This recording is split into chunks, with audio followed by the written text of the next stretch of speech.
Hello, West Ham Network. It's Holly, and I'm here with your Hammers headlines for today, Wednesday, the 3rd of December, run in association with KUMB.com. Now, today we have got an update on whether or not Scarles will make it back before AFCON kicks off, and updates on two potential strikers that we have been linked with in the past. So while the intro runs, please take a moment to give this video a like, get yourselves involved in the discussion down below in the comments. Without further ado, let's go.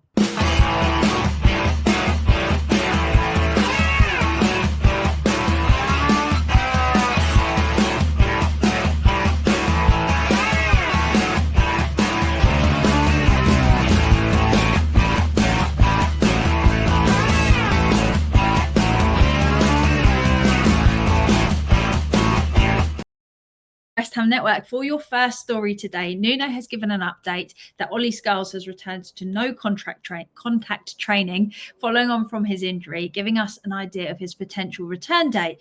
Obviously, it's very up in the air at the moment, and we knew when he'd broken his collarbone that he was going to be out for a significant period of time. As a reminder, he's not played since the 25th of October. But while we were all hoping for a positive update, it looks as though it's less likely that he is going to be back playing before the end of the year. Nuno's update suggests that he won't be back to full first team training for at least another week. And given that he's not expected to be ready to actually play for a minimum of 2 weeks, the earliest we could see Scarles return to action would actually be for the Man City game on the 20th of December, just before Christmas. Of course, this wouldn't leave any time for him to get up to speed if he is to step in and replace Diouf while he's at AFCON. And this would be a major role for Scarles to step into. Senegal's first fixture is on the 23rd of December, meaning there won't really be any option, even if Scarles gets back as quickly as we're hoping he could, for him to come off the bench and replace Diouf and sort of settle himself in slowly. But hopefully Scarles is ready and hungry to prove himself in Diouf's absence, because this is a huge opportunity for someone that has come through the academy to show that they're ready and that now is the time to get them into that starting 11. So here's hoping that Scarles has a smooth rest of his recovery and that it's not too long before we see him playing again in claret and blue.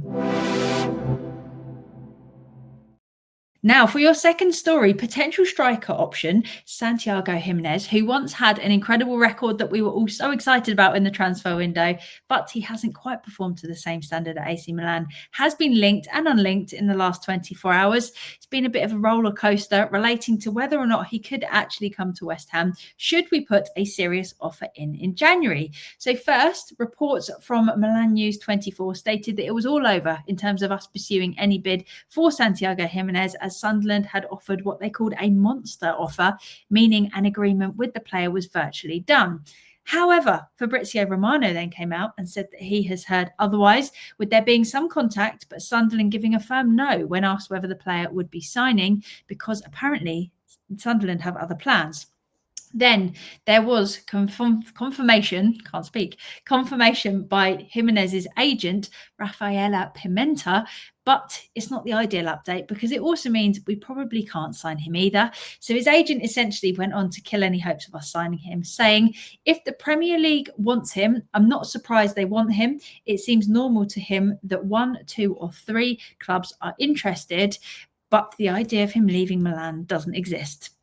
So that doesn't sound very positive, does it? But do you think this would be a big loss for West Ham, or do you think Santiago Gimenez is not the right player for us at this moment in time? Let us know in the comments. And for your final story, former West Ham striker target Terem Moffi is looking to leave his club after a surprising and shocking and violent incident with ultras of his own club, where he was attacked outside the training ground. He returned from Lorient, and him and his teammate, Jeremy Boga, were punched, spat at and insulted after a 3-1 loss to his former club. Now, he's gone on sick leave and made it clear that he will never play for Nice again, feeling completely unsafe. And due to FIFA regulations, this could mean that the player could actually terminate his contract due to a lack of safety in the workplace, meaning it could actually be on a free transfer with him wanting to get out of the club urgently. So as a reminder, we tried to sign him in 2023, but despite our offer of over £20 million, Nice ended up signing him with the player wanting to stay in France at the time. In 2024, we were linked again with the player remaining at Nice again. He scored 24 goals and got 5 assists in 72 appearances for the club. But he's now 26. He's got the strength and the pace and the agility that we would need in a striker. He scored two 2 goals in 10 Ligue 1 games and 1 goal in 3 Europa League games this season. But could he be the one for us? This could be one of those sliding door moments where something that we missed out on before ends up benefiting all parties and just aligns. But I want to hear your thoughts. So do you think Terem Moffi could be the right fit for us at West Ham?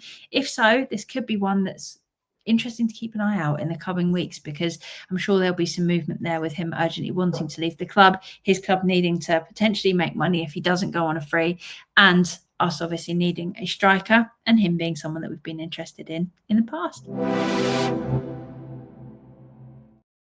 So there you have it. Those have been your Hammers headlines for today. If you haven't already, though, tune in to my video from this morning where I ran through my potential solution to lining up without Summerville and Paqueta, which could also solve the issue that we had with width against Liverpool. So go and check that out and let me know your thoughts over there. Bit of a controversial one. It might involve moving Fernandez, but I'm not going to tell you too much about it. So you have to go and watch the video. However, it's a bit of a mixed lineup, which would mean that we could have more width, giving us those creative outlets that we need to be able to score goals at West Ham. It would keep players on the pitch that we know have been performing well.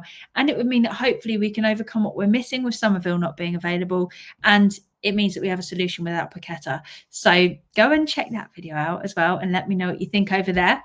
Thank you so much, as always, for watching. The transfer rumours are heating up. January is going to be massive for West Ham. So obviously we will be reporting all the ins and outs of it as we hear any new updates.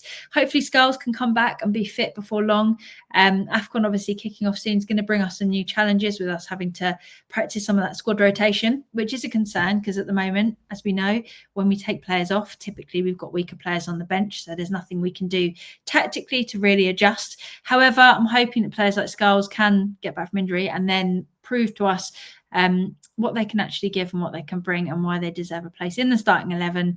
And in the meantime, that should tide us over until January when we can bring in some big reinforcements, because it's going to be very, very necessary. But any points we can pick up before then is going to be a bonus. And we need to start finding that momentum, finding that way of play, and finding out who on that pitch deserves to stay in our starting 11 moving forwards and who needs replacing or loanees bringing in to take over until the end of the season to at least help us through this horribly difficult patch. So it's all happening at West Ham, but thank you so much as always for watching. If you haven't already, please give this video a little like.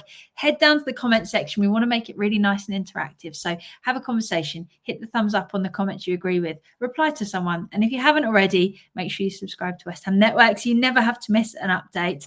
Thank you so much for watching. I will catch up with you soon. And until then, have a great day. Come on, you Irons. Irons.